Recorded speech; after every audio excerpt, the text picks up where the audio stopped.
At the reading of my grandfather's will, my cousin smiled as he inherited the family vineyard. "It should go to someone who can actually manage it," he said. My mother nodded. "Be grateful he left you anything at all." I said nothing. But when I handed the attorney the sealed envelope my grandfather gave me, the room fell silent. I don't think I'll ever forget the sound of that sentence leaving Mr. Vaughn's mouth. "The vineyard, the estate, and all associated business holdings are bequeathed to James Winters, effective immediately." For a second, I thought my ears were playing tricks on me. The room seemed to tilt slightly, oxygen suddenly in short supply. My cousin Marcus sat across from me, his expression shifting from thinly veiled boredom to triumphant satisfaction in the span of a heartbeat. My mother reached over and squeezed my hand, her grip firm but cold. "It's for the best, James," she whispered, not quite meeting my highs. "You know how these things work." I did know. I had spent the last 15 years of my life learning exactly how these things worked. 15 years of pruning vines alongside workers at dawn, of studying viticulture and enology at UC Davis, of gradually modernizing production while respecting traditions that had sustained 4 generations of my family. 15 years of being the only Winters who actually cared about Crescent Ridge beyond its balance sheet. But none of that mattered now. Not according to the document Mr. Vaughn was reading with practiced neutrality. Marcus caught my eye across the room and gave me a small, sympathetic smile that didn't reach his eyes. "It should go to someone who can actually manage it," he said, voice soft but carrying easily in the hushed room. Grandfather understood that. I didn't respond. My tongue felt numb, my thoughts scattered like leaves in a storm.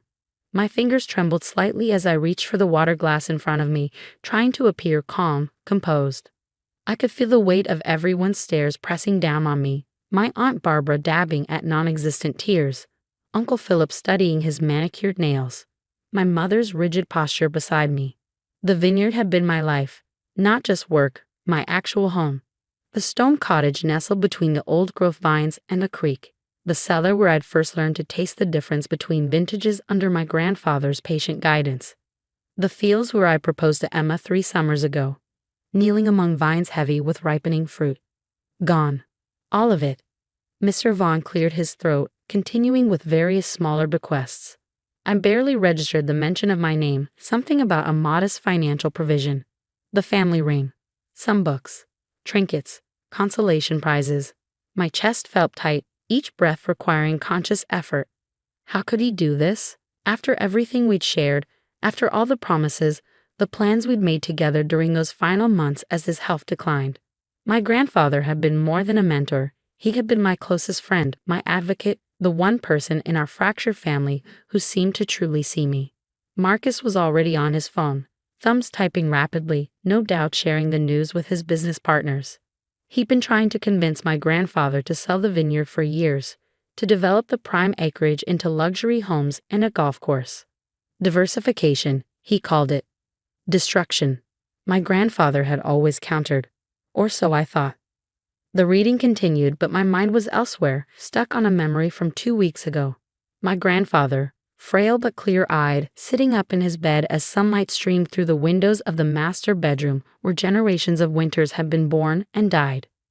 "James," he'd said, voice raspy but firm, "there's something I need you to hold on to." He pressed a sealed envelope into my hands, my name written across the front in his distinctive slanted script. "Don't open this unless something doesn't seem right after I'm gone. Promise me." I'd nodded, confused but trusting. "I promise." "Good boy," he'd said, patting my hand. "Remember what I taught you about patience. Some vintages need time to reveal their true character." The envelope had sat untouched in my desk drawer since that day, until this morning when some instinct had prompted me to slip it into my jacket pocket before heading to Mr. Vaughn's office. Now, as Mr. Vaughn folded the will and looked around the room with professional detachment, I felt the weight of that envelope against my chest like a stone. Something doesn't seem right. Nothing seems right. I stood up slowly, my chair scraping softly against the hardwood floor. All eyes turned to me. Marcus looked irritated at the interruption of his texting. "Mr. Vaughn," I said, my voice steadier than I expected. "There's something else." I reached into my jacket and withdrew the envelope, its seal unbroken, my grandfather's initials pressed into the dark blue wax. "My grandfather gave me this 2 weeks ago." He said to present it only if something didn't seem right after he was gone. The room went completely still. My mother's hand, which had been rhythmically patting my arm in what I suppose she thought was comfort, froze mid-motion. Marcus slowly put down his phone.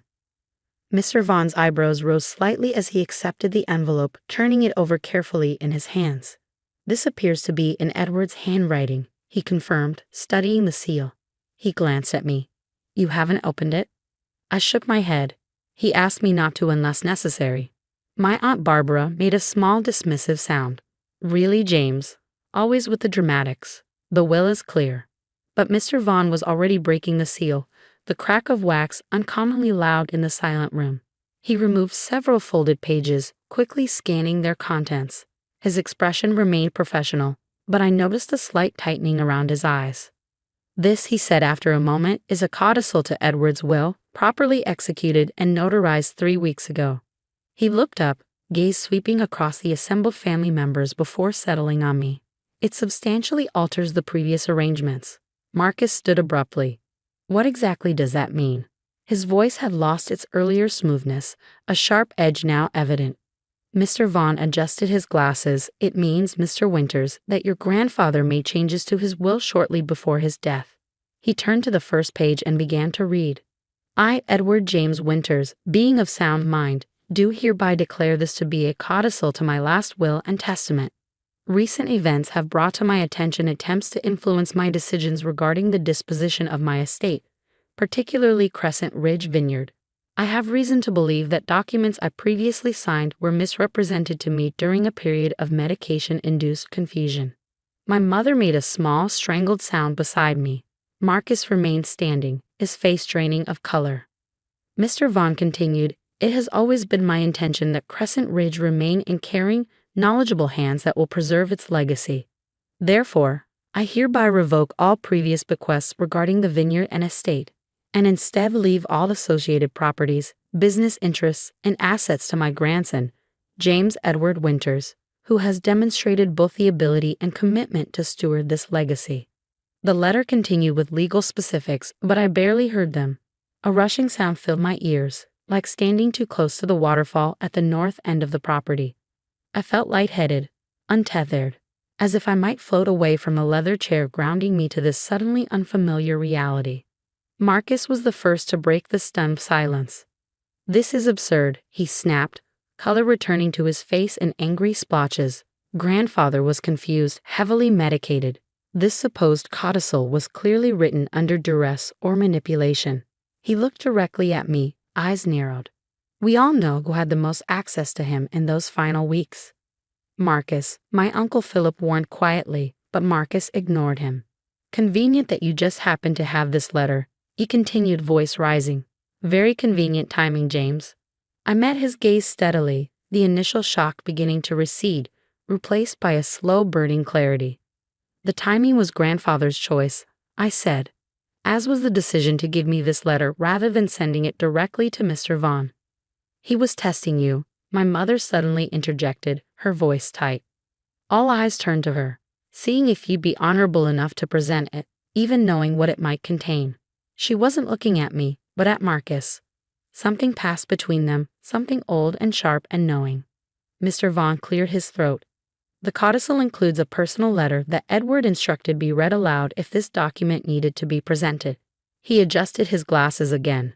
"Shall I continue?" Marcus opened his mouth to object, but my Aunt Barbara spoke first. "Yes," she said firmly. "Let's hear what my father had to say." Mr. Vaughn nodded and unfolded the final page. "To my family, if you are hearing these words, then something has occurred that made James question the provisions of my will, and he has made the difficult decision to present this letter. For this, I am grateful, as it confirms what I already knew about his character. 6 months ago, when my health first began to fail, I was approached separately by several family members with concerns about the future of Crescent Ridge. While these conversations were framed as being for my benefit and peace of mind, their true purpose became increasingly clear. It was not the vineyard's legacy they sought to protect, but their own financial interests. During a particularly difficult period when my medication left me disoriented, I signed documents that were presented as routine estate planning updates.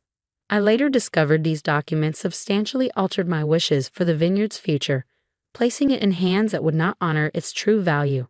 I could have confronted this deception immediately, but after a lifetime of watching this family operate, I recognized an opportunity to reveal true character. Sometimes in viniculture, the only way to strengthen a vine is to subject it to stress, to see if it has the resilience to overcome challenge and produce something of quality despite adversity. James has been that vine. While others saw Crescent Ridge as an asset to be liquidated, he saw it as a living legacy. While others visited only when it suited them, he committed his life to its soil. He knows that what makes our wine exceptional isn't just the grapes or the process, but the connection to the land itself, something that cannot be replicated or replaced. To James, I am sorry for this final test, but I needed to be certain you would fight for what matters, even when it seemed already lost. The vineyard is yours, as it always should have been. To those who sought to manipulate an old man's final wishes, I forgive you, but I do not forget. May you find something in your lives worth caring about beyond its monetary value. The true worth of a legacy isn't measured in dollars or acreage, but in respect, for the past, for the land, and for each other. Remember that when you taste the wines from vintages I will never see. With enduring love despite our imperfections, Edward Winters. The room was completely silent. No one moved or spoke. Even the usual creaks from the old building seemed to stop, as if in respect. I sat still, letting my grandfather's words sink in like rain after a long dry season. I thought I'd feel justified, maybe even proud, but instead, I felt something deeper, sadness, yes, but also a strong sense of gratitude. Even after his death, he was still teaching me. Marcus moved first. He grabbed his coat so roughly it knocked the chair over. The crash broke the silence like a snapped string. "This isn't over," he said, his voice low and angry. "You'll be hearing from my lawyers." He walked to the door and paused beside me. "He always played favorites. Don't think this makes you special." Then he left, shutting the door behind him. One by one, the others followed. My aunt and uncle gave me awkward condolences, cousins looked away, and old family friends seemed uneasy but quietly relieved. Soon, only my mom, Mr. Vaughn, and I were left. My mother sat stiffly, hands tightly clasped. "Your grandfather never really cared about keeping the family united," she said, her tone flat. I looked at her carefully, maybe really seeing her for the first time in years. "Did you know?" I asked. "About the documents Marcus had him sign while he was medicated." She looked at me briefly, then turned away. I knew Marcus had plans. I didn't know all the details. "But you didn't warn him, or me." She stood, brushing her suit like there were wrinkles. "The vineyard has caused arguments in this family for a long time, James. Your grandfather was stuck in the past. He ignored what made sense financially. That sentimentality is what built everything we have," I said. "It's what matters." She sighed like I was still a child missing the point. "Foundations can be sold, James, and for a good price." She picked up her purse, then hesitated. "He always loved you most, from the start. The rest of us never really had a chance." There was something in her voice beyond bitterness, something old and sad. For a moment, I saw the young girl she once was, wanting her father's approval and never quite getting it. I wanted to say something to heal the gap between us, but she was already walking away. "I hope it makes you happy," she said at the door. Not angry, just tired. "The vineyard. I hope it's worth it." Then she too was gone. Just Mr. Vaughn and I remained, and the papers that had just changed my life. Mr. Vaughn carefully put the documents back into their folders. "Your grandfather was an extraordinary man," he said. "Not always easy, but truly remarkable." I nodded, still trying to process everything. "When did you find out about the codicil?" "He had me prepare it 3 weeks ago after he found the changed will, but he only wanted it shown if you brought the letter." He looked at me thoughtfully. "It was a risk. You might not have." "I almost didn't," I admitted. "I didn't know what it said." "That," Mr. Vaughn said with a small smile, "is exactly why he trusted you with it." He slid the folder toward me. "These are your copies. The originals will be filed. I suggest you talk to your own lawyer, but I assure you, everything is solid." I took the folder. It felt surprisingly heavy. "Thank you." He nodded and stood up, signaling the meeting was over. "Your grandfather and I were friends for over 40 years. He wasn't easy to read, but he had a great sense for people." He offered his hand. Crescent Ridge is in good hands. He believed that. Driving back to the vineyard took 27 minutes, just like always, but everything felt different. The curves of the road, the light through the trees, the first view of the vines reaching toward the ocean. It all felt changed now that I knew the vineyard was mine to protect. I parked by the stone cottage instead of the big house. I needed the comfort of my own space. Emma would be waiting. I told her not to come to the will reading. I wanted to face it alone. Now I wish she'd been there to see how it all unfolded. But as I stepped out of the car, I realized something important. The vineyard hadn't changed. The vines still needed care. The wine still waited in the cellar. The land would go on, like it always had, untouched by our family drama. What had changed was inside me. I finally felt sure. My grandfather had seen me clearly. Despite all the family mess, someone had known what mattered to me. I looked over the rolling hills, the vines planted by my great-grandfather, the soil holding our family's history. The sun hit the old sign. Crescent Ridge, established 1924. And for the first time in weeks, my chest felt lighter. Emma stood in the doorway, silently asking. I held up the folder. She smiled, finally relieved. As I walked toward her, toward home, I understood what my grandfather had really left me. More than land. He gave me the chance to keep something alive, to continue a story. Some legacies aren't about money or land. They're about values, promises, and doing the right thing. About knowing that even when someone's gone, their spirit stays in what they've built. My grandfather knew that. And because I opened a letter I almost ignored, I could now carry that legacy forward. What matters isn't just getting a legacy, it's how you take care of it. In the days that followed, while gossip spread through the wine community, I got up every morning at sunrise and returned to the vines. I worked. I planned. I prepared for the future. There would be problems, legal threats from Marcus, awkward family dinners, the push to modernize. But out among the vines that had seen so much family history, I felt ready. Some wines need time to show their true character, my grandfather once said. He didn't just mean wine.